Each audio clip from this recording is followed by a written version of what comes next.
exactly if that's true, because it was certainly something that they're working on. It would imagine, I don't think anyone made it up. It sounded like him. He's a great man, by the way. He's a tremendous guy. But as a justice, he's just fantastic. And you have some great ones up there now. But we have to find out what that means. And is somebody going to do something about it? Are they going to try and change it? Is it real? Nobody really knows, and they don't know who leaked it. I will say the leak was a terrible thing. You're just not used to that for the Supreme Court. We see it so much leaking in our world, in your world, in my world. And although not so much now, it's very interesting. You know, you try and cover those leaks, but you've never seen it, or they've rarely seen it in the Supreme Court. It was very shocking, I think. And look, he goes on to say that some will blame him for this and some will give him the credit. And that makes sense. He chose 3 of the religious zealots that are amongst the conservative supermajority and did this. And this is what he said he would do. He chose people who would go before the Senate and lie about what they were going to do. But this was always the goal, despite obviously we don't need to remind the audience that Donald Trump doesn't care about abortion. He doesn't have an issue with it. Like you think that he would be opposed to it in his own life or whatever? Like, it's ridiculous, David.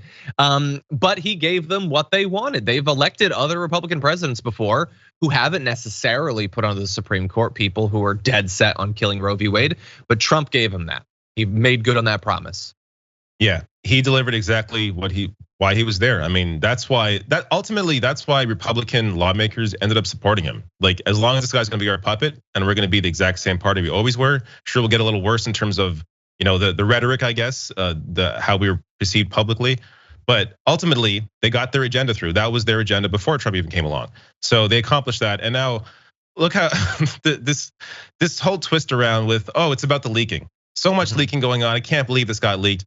Really? That's the takeaway here? Not that the rights of millions are about to be removed, but that somebody leaked this, which, by the way, may have been a conservative, because what this ends up doing is it makes it tougher for those justices to now change their position on this because it is out publicly. So, this assumption here from all these conservatives that it must be some far woke leftist that did this, as Megyn Kelly pointed out. That's not even possibly true. Like, we don't know who leaked it, but ultimately I don't care. Like, what actually matters here is how this is going to impact society. Yeah, nobody actually cares. Maybe the justices, I'm not even sure that they care, because again, they have the power. They don't have to change. It's the weird thing about working for a place like Fox. You never know what you're gonna have to pretend to care about, because the actual narratives that you're spinning aren't chosen by you. They're not drawn from your value system or your ideology. You just are handed things to say that you care about. Now it's, we care about the leak. We're gonna do hours of, God, it would be so boring as a job to have to do stuff like that. But anyway, I guess the millions of dollars make it worth it.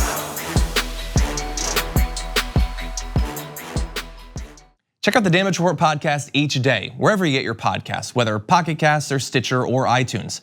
You can join me as I give you the news and stories you want, with a range of co-hosts and interview guests jumping in on the fun each day. Again, that's the Damage Report, wherever you get your podcasts. And if you get them at iTunes, don't forget to rate and review. Sometimes I'll read them live on the show.